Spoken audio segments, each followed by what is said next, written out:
उत्तर प्रदेश विधानसभा चुनाव को लेकर दिल्ली में बीजेपी का मंथन चल रहा है कि किसको सीट दी जाए, किसको सीट ना दी जाए, किसको उम्मीदवार बनाया जाए। हमारे साथ संजय निषाद जी मौजूद हैं जो इस वक्त दिल्ली में मौजूद हैं। सर, बीजेपी कार्यालय में गहमा गहमी तेज है, आप भी दिल्ली में मौजूद हैं, क्या संकेत? वो बड़े भाई हैं, उनका धर्म बनता है कि हम आगामी करें, छोटे भाई के जो समस्या है उसमें हल करें। हम इसीलिए आए हैं कि निषाद पार्टी एक मुद्दे के हल के लिए बनी हुई है और वो मुद्दा सड़क से बाहर भी संघर्ष करना और सड़क सदन के अंदर भी करना है। तो 2022 का चुनाव जो होगा भारतीय जनता पार्टी के साथ मिलकर लड़ेंगे और लगभग 1.5 दर्जन सीटें हमें मिलेंगी और निषाद पार्टी भोजन भरी थाली से सर, लड़ेगी। लेकिन जो मांग आप उठा रहे थे वो ऐसा लग रहा है फिर ठंडे बस्ते में जाती हुई दिख रही है, क्योंकि चुनाव आचार संहिता भी लग गई है और आपकी जो मांग थी वो पूरी ही नहीं हुई अभी तक। देखिए, मांग नहीं, वो मुद्दा है।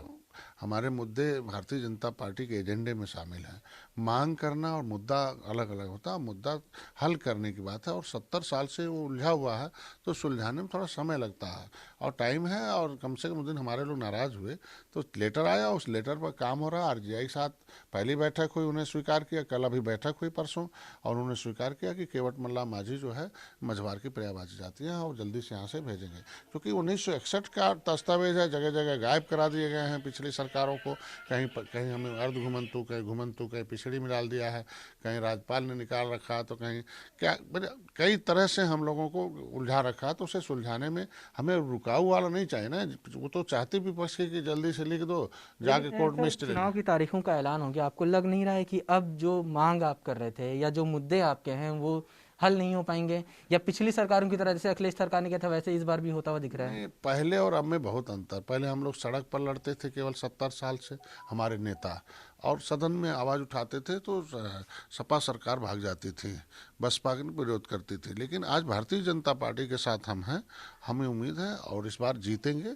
जिस तरीके से हम अपनी आवाज़ उठा रहे हैं, तो जब हमारा वकील सदन में जाएगा तभी जाके वहाँ जज जो है दस्तखत करेगा। तो इस बार खुद निषाद पार्टी 2022 का चुनाव लड़ रही है और जाके उत्तर प्रदेश विधानसभा में बैठेगी और वहाँ से लड़के, और हमारी आवाज़ दिल्ली में भी, अब राज्यसभा में भी, विधानसभा में भी, विधान परिषद में, अब चारों जो जहाँ न्यायालय हैं, जहाँ से न्याय होते हैं, वहाँ अगर वकील हमारे खड़े हो गए हैं तो उस बार दर्जन भर वकील अगर खड़े होंगे तो हमारा न्याय मिलेगा। निश्चित रूप से वो आरक्षण मिलेगा। उसमें अगर हमने प्रमाणिक दस्तावेज इकट्ठा किए हैं और दस्तावेज संविधान में लिखा हुआ तो कौन खा सकता है?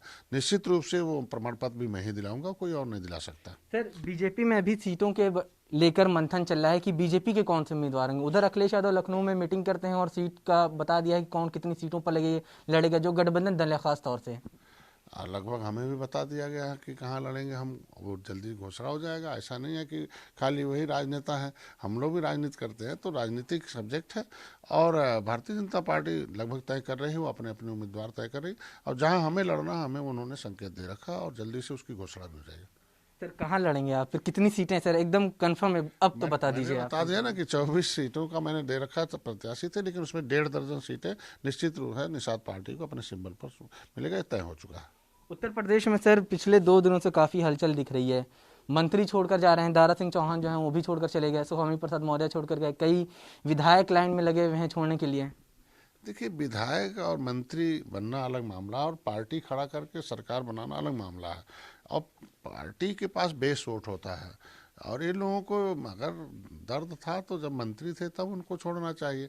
आज तो चुनाव आयोग उन्हें खुद ही हटा रखा। आचार संहिता लगने के बाद मुख्यमंत्री जीरो है, मंत्री बतिए छोड़ दीजिए और सारे पावर खत्म हो जाते हैं। जब पावर खत्म हो गया तब आप इस्तीफा दे रहे हैं, ये तो जनता समझ रही है कि इसलिए आप लोग इस्तीफा दे रहे हैं।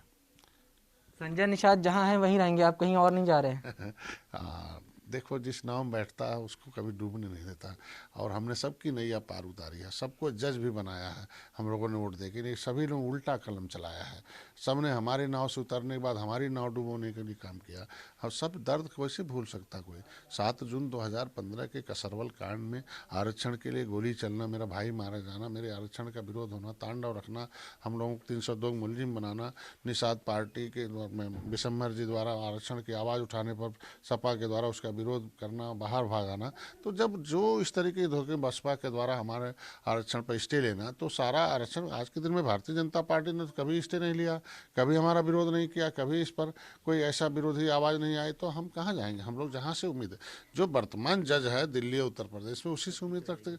और इस बार हम खुद अपने सहयोग से, अपनी शक्ति से इस बार का जज उत्तर प्रदेश का बना रहा है, इसलिए अगर हम जब जज बनवाएंगे तो पकड़ कर कलम चलवाकर उन्हें प्रमाण पत्र भी दिलवाएंगे। यानी संजय निषाद के समर्थन से ही बीजेपी की सरकार बनने जा रही है। निश्चित रूप से किंग मेकर निषाद पार्टी, आपने देखा होगा बड़ा गठबंधन 2017 था ना सपा और कांग्रेस का, कहाँ चली गई। और के देख लीजिए, मैं 2017 में चुनाव लड़ा है, 2017 में देख लीजिए, 2014 में ही मैं आया और एक आंदोलन किया, कांग्रेस और हाथी जो है साफ हो गई, सपा हाफ हो गई, भाजपा माफ हो गई, सरकार आ गई। 2017 में देख लीजिए, 2019 में हम मोदी के साथ खड़े हो गए, बसपा और सपा दोनों एक थे, तो भी देखो कैसी ऐतिहासिक जीत हुआ है। उस समय भी राजभर भाई अलग से लड़े थे। तो आज के दिन में है तो जो उतने लोग और हैं उनके पास वोट कहाँ है, वोट किसी पॉकेट में नहीं, पार्टी के साथ होता है। और ये बड़ा समुदाय 18% वोट है मछुआ समुदाय, और ये एक ऐतिहासिक जीत 2022 में एनडीए की लाएगा, और जितनी सीट निर्धारित की उससे अधिक सीट जीत कर दिखाएंगे। सर एक आखिरी सवाल है, आप इस बार विधानसभा चुनाव लड़ेंगे, अपनी पार्टी के चुनाव चिन्ह पर लड़ेंगे या बीजेपी के चुनाव चिन्ह पर लड़ेंगे? जो 1.5 दर्जन सीटें हैं उस पर निषाद पार्टी भोजन भरी थाली से चुनाव लड़ेगी।